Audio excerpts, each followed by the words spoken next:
Welcome to Ask the Expert, an award-winning daily series from 8:30 a.m. to 9 a.m. to help small businesses. If you have any questions, ask them in the comments in the live feed. Intuit QuickBooks has launched a mindful tax kit. Check out the link in the comments for top 10 tips on how you can help you de-stress. If you have any more, if you're looking for any more advice, join the official Intuit QuickBooks SMB community group on Facebook. Accountants and business experts are on hand 24/7. During this live session, we will be running a poll, so please do engage with it, and I'll reveal the results at the end. Your poll is going to be around how optimistic you are around your business and outputs in 2021. On the 3rd of March, you can attend Intuit QuickBooks virtual event, QuickBooks Connect. This virtual event will bring entrepreneurs, small business owners, and accountants together to grow, learn, and connect with each other. So watch out for that and make sure you are signed up for it. So without further ado, some of you may have seen me before. My name is Ketan Makwana. I'm the CEO and Chief Disruptor at Enterprise Lab. And I'm blessed, should I say, I'm blessed to be doing the 199th episode of Ask the Expert. In fact, one of the first episodes that I did for Intuit QuickBooks was the 100th episode. So 99 episodes have gone. I mean, it only feels like yesterday that I was actually doing that first episode. So congratulations to Intuit QuickBooks and the team on the Ask the Expert series for getting it to 199, plus all the awards that they won as well. So Enterprise Lab, my company, we're going to be 10 this year. We're a small business growth agency. We work internationally with entrepreneurs, small business owners, right the way up to corporate innovation. Our view is to work with people on their mindsets, business strategy, and also help the entrepreneurs and leaders build and grow the right type of attitude and culture into their business that will enable them to go out and grow. And yes, everyone's been saying this for the last sort of year or so. What the hell happened between 2019 and 2020? I mean, that was just a complete blur, right? COVID, the pandemic, it's actually had, levels of uncertainty. But I want to talk to you a little bit today about mindset. And I don't want to come along and just start to kind of say, this is what you got to do. This is what you got to do in building a mindset, because I guess people have been through the wars, the trenches. They've gained, they've lost. There's this level of uncertainty. I've been talking to business owners who are literally on the brink of closure of their companies, right the way through to those that have actually pivoted and grown exponentially. And it's really interesting as I observe these different situations and that's been happening in business. I've been thinking, what the hell's going on in their mind? What's happening in their head? How do you build not resilience but a growth mindset? Because this is what you need. You don't need a resilience mindset right now. You need a growth one. Now, we are in 2021 now. We are actually on the last Friday of January. We've passed Blue Monday. We've done all this kind of stuff. And I really think that a lot of people come into a new year with new hope, and they come with this whole reset, reboot, rethink kind of situation. And with this comes the whole resolution thing. And I think that, and this is my opinion, it's not healthy. It's not worth you doing that. And it's actually more of a waste of your time and energy. Why do I say that? Most people's resolutions actually become undone within 14 days of setting them. Talking about resetting means that you've got a completely hard reset. You can't soft reset something. So most people, when they go through a reset, they don't actually really reset. Only what they do is they just reset the things that they want to. For me, actually, what I found, and I actually was one of the unlucky ones during New Year's Eve, contracting COVID. And for the last couple of weeks, I've been bedridden and confused and trying to battle COVID. I'm thankfully back to sort of normality of who I am, etc., and stuff like this. But I learned a lot about myself and a lot about this whole thing around energy leadership. And this is what I want to talk to you about today. I want to give you some real solid insights into growth mindset and how you're going to build this. You want to go into 2021 with a mission just for this year. Not a mission statement per se of the business and what you're actually wanting the business to do, but it's actually what you personally want to achieve in this particular year, what you professionally want to achieve. So I want you to think about this over the period going into February and coming towards the end of the quarter. Where is your mission for what is your mission for 2021? But I want you to also remember that what you're actually doing is you're carrying a lot of baggage from 2019, 2020 into 2021. And for that, basically, what you've got to think about is in order to progress, you can't and have a growth mindset. You can't look at the past because you can't change anything there, and you can't look into the future and dwell there because the future hasn't happened. You have to live in the now. So there are seven levels that we actually of energy leadership that we go through. And I picked this up from a company called IPEC coaching. And I was reading through this and it's fascinating. These 7 levels, we actually adjust and go through every single day. Okay. Well, I'm not saying that you live in them in particular times. We don't go through these levels sequentially. So it doesn't go level 1, level 2, level 3, level 4, or we don't have an excessive amount of time in one level and not excessive. It fluctuates and changes with every day. But let me just tell you what these levels are very quickly. Excuse me. The first level is feeling lost, stuck, lack of choice, that whole I've got to do this, and living in that kind of fearful complex. The level 2 is anger, combativeness, resistance, or actually having this fighting energy. Just think about these as I say these to you. Have you kind of come up with any of these kind of throughout your day? Level 3 is all about rationalization, feeling fine and saying, I'm coping, I'm doing all right. Level 4 is where the pivot comes. It's the care, the compassion, the service to other. How can I start helping the others that are around me? Level 5 is all about reconciliation, win-win solutions, being solution focused, and really kind of driving that positivity and optimism. Level 6 is all about intuition, creative genius, and really about being a bit more of a visionary. And that level 7 is that absolute passion, the non-judgmental thing, and being in that oneness. And this is the secret to this. The secret to a growth mindset is to be able to be conscious, but not judge. What we do is we become actively conscious about the situation, the challenge, the environment that we're in, but we immediately go into a judgment. We try to create a rationalization or a reason to why it's there. So why is my business failing? Why am I not getting any leads? Why is it that I'm not making enough money as this? Why is it someone else, my next door neighbor is being able to go onto other platforms and make thousands and thousands? And what that does is that adjusts across your levels of energy. I can see the questions are coming in. So keep them coming, and I'll be coming on to those very, very shortly. But essentially, with your energy level management, what you've got to think about is what state of level and level are you at? Because if you are in one of those lower levels, the level 1, level 2, level 3, actually what you're doing is disruptive. You know, if you are resistance, if you are feeling fearful, it's a situation of becoming conscious with that, and accepting and understanding and saying, look, this is part of my journey. I have to go through this to get to where I'm going to get to. You are all here today, not because of any other thing, but then the fact that you are supposed to be here today. I'm here primarily because I'm supposed to be here doing this right now. And I know it sounds a little bit spiritual and a little bit flex, but it's very, very important that you now start to understand what energy levels that you are working within throughout periods of the day, and how do you lead yourself through that. And the key message here is start to become conscious, but do not judge.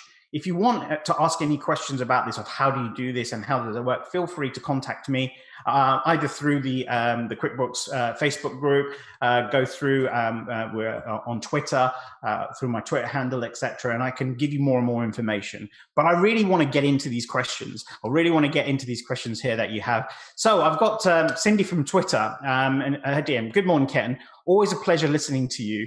My question is how to develop leadership and ownership attitudes within our teams. I want to build a team where each member has an entrepreneurial outlook. Cindy, first of all, brilliant question. Happy New Year. Thanks for your kind words about always enjoying listening to me, etc. It's a little bit of a wide question. The thing is, what you have here, Cindy, before I can't go in and answer it, you've already built a mindset within yourself, and you've already built this expectation that you want everyone to have an entrepreneurial outlook.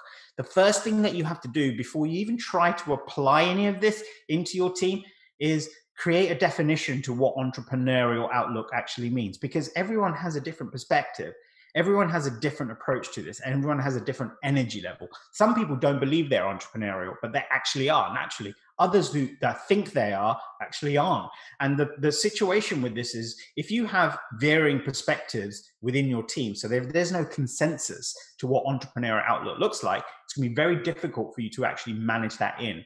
Now, leadership works in two cases. It works on self-leadership and obviously leadership of what you're actually doing.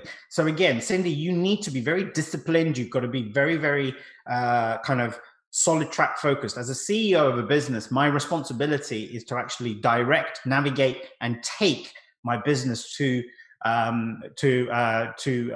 its destination, which I've actually designed, where my vision is. But I've got to be disciplined. I can't start one way and then almost move away. So one of the most important things that you've got to think about here first is create a consensus. That consensus and belief will start to develop a culture.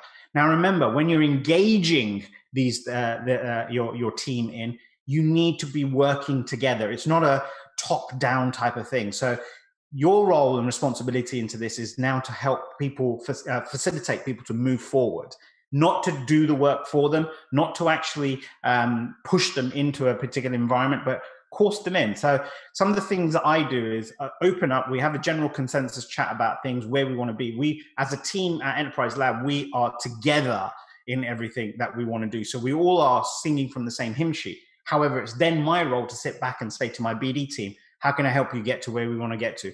Go to my marketing. What is it that you need from me to move things along? So to build an entrepreneurial outlook within your team, it's important that you have that clear definition. You start to build a culture of entrepreneurship within your team, but then you step back, Cindy, and start working with them to facilitate them, to help them get to where they need to get to. But brilliant question to start off with.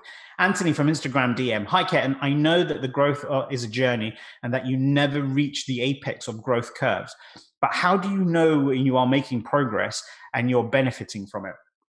Again, another quick question, brilliant question, Anthony. So think about this: the rise to a top, when you're actually climbing. If I gave you an analogy, if you are climbing a mountain, you climb the mountain going up, and obviously, and as you climb and you go to the top and you reach the top, the peak of where you're going to be, you're actually only at the top for a small period of time before you start to bring yourself back down again. And sometimes what happens is people get lost in that journey on their climb. What they do is they create this, and again, it's these levels of energy that goes on, Anthony. So as you start your journey of growth, you're very enthusiastic, you're very, very motivated, very excited. And as you start your journey moving forward, these different energy levels start to come in. You start to get a little bit of doubt. You maybe start to feel a little bit lost. You're getting stuck. You're becoming a little bit bored. You're worried that of the monogamy of particular things. Then this anger and frustration kicks in because other people are getting through their journeys faster than you are. And what happens is, remember, the journey is not about speed. It's more about finesse in this respect. So it's important for you to take check of where you are from time to time and understand that, you just got to keep moving forward. Don't judge the scenario and situation. What you're actually doing there by saying that, am I growing and am I benefiting, is you're going to now start putting judgment. And the judgment works both ways. You're going to have a pro judgment and an against judgment. So it means that you could say, well, I'm growing in this area, but I'm not growing in this area. And do you know what that does? That distracts you from the main point of what you want to do. And what is it that you want to do? You want to continue growing. Actually, growth is not, it's like a evolution. It just keeps going round and round and round, or revolution, should I say. It means that you never stop growing, which means that you never reach the point of destination unless you put an expectation point there. So my point being is, if your growth target was to get to 1 million, once you hit 1 million, you surpass it. Then you go to 2 million or 10 million or 50 million or 100 million. So my point being here is, it's a continuous cycle that goes round and round and round. The more you put in that kind of, am I growing? into your mindset, the more you're going to actually not grow or feel that you're not growing. And you're going to start to do your descent rather than do your growth. Brilliant, brilliant question. Okay, Julia from Facebook Messenger. Keep the questions coming, Guy. These are brilliant questions. Thank you. This is super interesting. Do you think that, sorry, let me start again. Do you think one can be at different levels at the same time? To be successful, do you think we should be at a high level at all times? Wow, wonderful question, Julia. Amazing, amazing, amazing. Number one, you can't physically be at two levels at the same time. So, well, you can have elements of a different level, energy level in there. So you could have level 1 and level 2 where you're feeling anxiety and anger at the same time, but they're never going to be in equal proportions. And don't forget this, we're talking about energy here. So the more you sustain in one level, the more energy sapped out of you. So most people think on the rationalization that in order to be successful, you've got to be at 5, 6, and 7. But actually, anything past level 4, in my opinion, on this energy level in the leadership index that I kind of shared with you guys, it's more energy draining. It's more sapping. You feel more tired. So to be able to be at an absolute passion, togetherness and all this, and it's that kind of zen, you can only do it for a small period of time. So this is very, very important for everyone that's listening to this.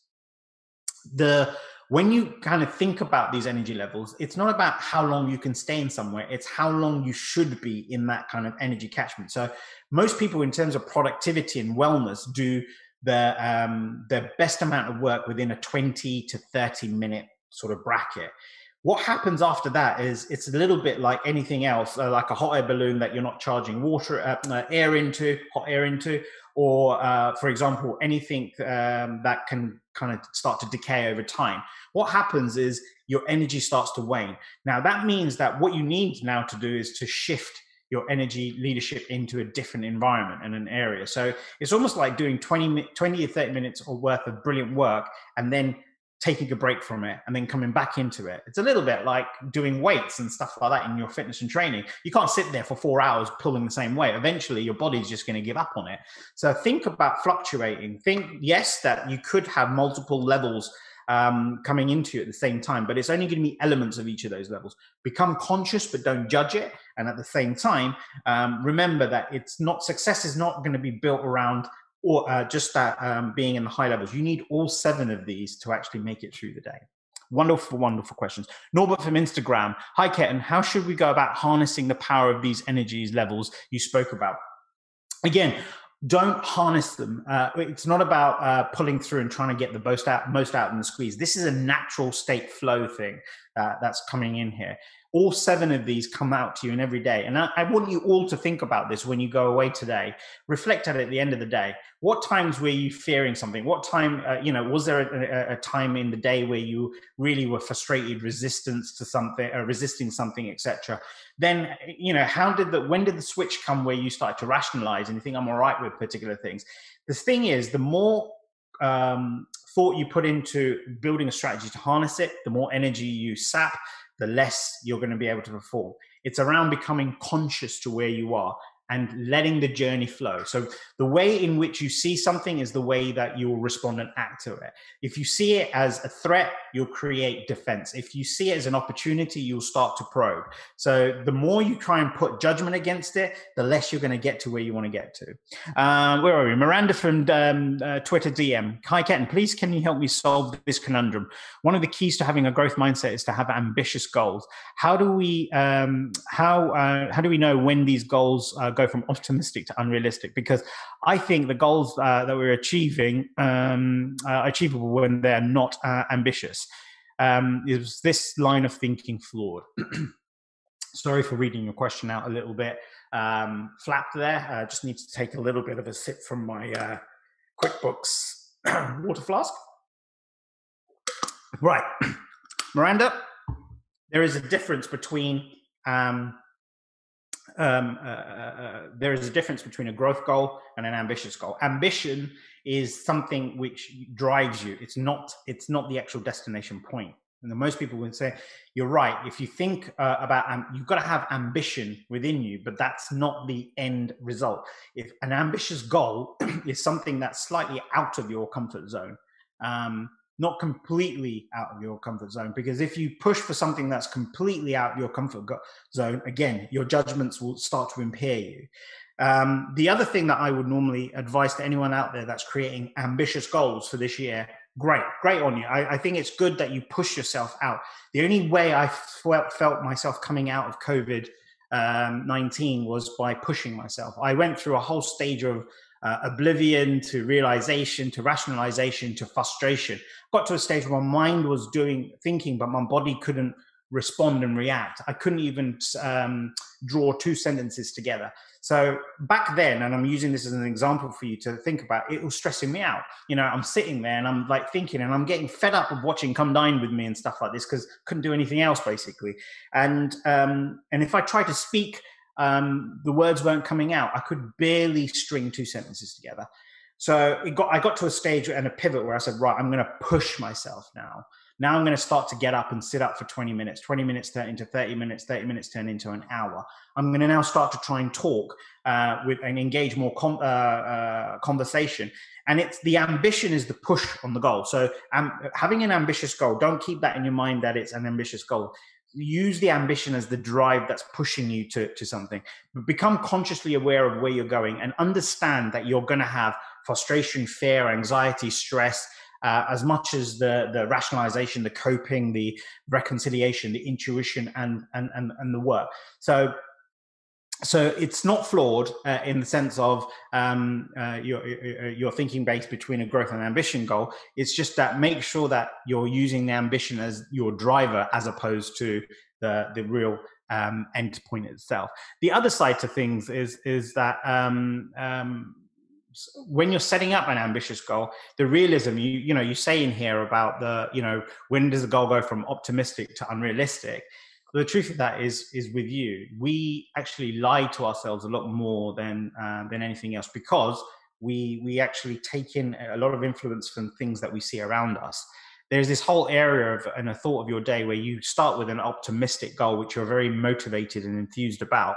But all of a sudden, as you start to try and engage into those goals and you start to think, it's a little bit like I was telling Anthony, your focus moves away from what the actual goal is to actually start questioning the ability for you to achieve that goal.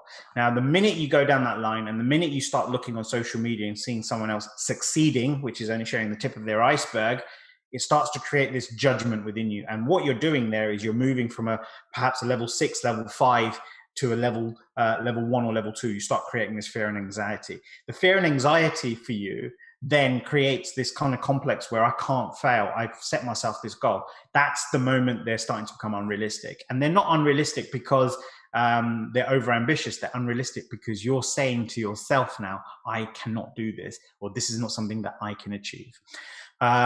This is really, really great. I've got loads of questions coming in here. I know I only got about 8 minutes, so I'm going to try and get through as many as you can, but keep them coming, please. Thanks, Miranda, for that. Thanks, Norbert, for your question, and Anthony. Everyone's so far brilliant. Shortcap from Facebook Live. Do you think BAME individuals need the most guidance in growing their mindset? No. To be honest with you, no. Yes, there is a certain element of impact and influence, a little bit what I was just saying with Miranda, in the way in our social circles, in our cultures, that perhaps have a bit of a limiting mindset built into things, or perhaps, but you know what, at the end of the day, mindsets and growth mindsets have no bounds of diversity built into them. I think what's important is not looking at what's happened in history or genetically within this kind of thing. It's again coming down to this whole thing of conscious and judgment. We are forced as minorities to carry consciousness of where we are, who we are, what we do, where we've come from, to where we want to go. And then actually we cast a judgment against it. So the very thing that you did first was, to a certain degree, great for you because it gave you a state of consciousness to where, to where you want to do. But the judgment piece pulls us back down again. All of a sudden it's, well, what's the point in me doing this? I'm not going to really get that opportunity because of the color of my skin or the ethnicity I come from. But you've got more and more people becoming successful from a BAME environment right now. I mean, in the US now, the next two unicorns have been kind of put through raising between 100 and 200 million and getting over $1 billion valuation, and they're Black-owned businesses. And I think to myself that all this is it was always there. It's just now that people are raising their level of consciousness without the judgment and pushing and going for it. So my direct advice to you here, Shortcut, is don't worry about being part of the BAME group and stuff. Be more concerned about what is your goal, where is it you want to be, how conscious are you to this, and how determined are you to actually get to where you want to get to. And believe me, that will wrap things up. So 5 minutes to go. 5 minutes to go. Let's go on to Jack from Facebook Messenger. Morning, Ketan. I think I'm a micromanager. How do you think I can shift this style of working? Okay. Do you think you are, or do you know you are? See, the vernacular that people, I think I am. Actually, anyone that thinks they are, they actually are. The truth of that is, Jack. So this is what I want you to do, become more honest with yourself. This is where your consciousness removes the judgment. It means that you become more accepting to it. These rocks that you're holding on your shoulders of doubt and fear and anxiety, they all get lifted. Yeah, okay, I'm a micromanager. Now you've got over that kind of piece of whether you are or not. You're not going to classify any judgments about it. It gives you the opportunity to move on. Micromanagement is relevant. Let me put it this way. It's relevant in some areas and jobs, and it isn't in others. But there are particular things about micromanagement which have a negative connotation to them. It's all about kind of being down in the trenches and, overseeing every minutiae detail. Now, the reason why we fall into micromanagement is because of trust. Quite simple, Jack. You don't trust the people that you have doing that kind of role, doing what they are. And the second thing about micromanagement is you don't trust yourself. And micromanagement always comes in one of two reasons. Number one is because you have a specific way that you want something done and a specific result. And in your mind, you believe no one else but you can do it. And that's what we call, in the brighter terms, I'm sorry to say, is ego. You have an ego built against this. So on one side, we've got to start to smash that ego. On the flip side of this, the second reason to why people micromanage is because they haven't built the right system or process for anyone else to undertake what they're actually doing. So the two things that I would ask you to go away to do is, number one is look at the process and the operational process of whatever that task is that you have someone else doing that you're overseeing or responsible for. And the second thing I want you to do is to build this piece into in around where is it that you need to lead and where is it that you need to follow. Okay, so what I mean by that is, where is you need to lead your person and give that kind of guidance, and where do you need to follow, where you sit back and say, look, you carry on, and if you need my help, I'm here. What that will start to help you doing is start to manage that expectation micromanaging. Brilliant question. I think I'm running out of time, basically. So in fact, I think I have run out of time. So Hugo, if I have enough at the end of this, I will do so. I'll try and answer it. Otherwise, put it out to me on Twitter and I'll respond to you here on your question. Right. So the poll results. So obviously the poll was around your optimism for 2021. The results are in. We asked you, how are you optimistic about your business growth in 2021? And 71% of you said yes, 29% of you said no. Congratulations, well done. I think, we start every year with this surge of optimism, and I think, I want all of you to now start forgetting what happened in the last couple of years. Start, between 2019 and 2020. Know that every year brings new hope, new opportunity, new perspective, but don't go down this reset that you have to reset yourself. You need to keep moving forward. It's progression. Understand, become more conscious about where you are, And that will, and don't judge that, will start to tell you that you're on your journey to the success you have. So congratulations to all of you that have kind of put that there. For those of you that said you're not optimistic, I want you to ask the question why, but don't ask the question why to yourself with a judgment. You're not asking for a rationalization. You're trying to become that conscious state. I think a lot about it is those of you that have said no, sit in that 21, that level 1, level 2 basis. So, look, I've only got a minute left. I would love to talk to you guys more, but thank you all for tuning in this morning. And if you have any further questions, ask myself on DM. You can DM me on Twitter at Ketan_Makwana. Coming up on Ask the Expert, the 200th episode on Monday. I cannot believe it. Congratulations, QuickBooks, and on this and the Ask the Expert team. Patrick, who is UK Intuit QuickBooks certified trainer and head of accounts at Bofix. He has a great YouTube channel. Go and check him out, basically. He's got some great stuff on there called the QuickBooks Chat. And he'll give you a tour of the world of QuickBooks Online. So on Monday, Aaron will be sharing his top 5 Ask the Expert tips, what he's learned from other experts from the last year, and how he's been able to successfully apply that into his business. Don't forget to join the official Intuit QuickBooks SMB group on the Facebook, and also the Mindful Tax Kit. It's not going to be there for long, so make sure you take advantage of it. If you can't find the link, it will be in the comments itself. I've really enjoyed answering all of your questions this morning. I know we could have gone on for another half an hour and stuff. Again, well done for getting here to where you are. Remember, your journey is only just starting again. Basically, it's not ending. Become conscious without any judgment. Look at your energy level leadership, and have a great weekend.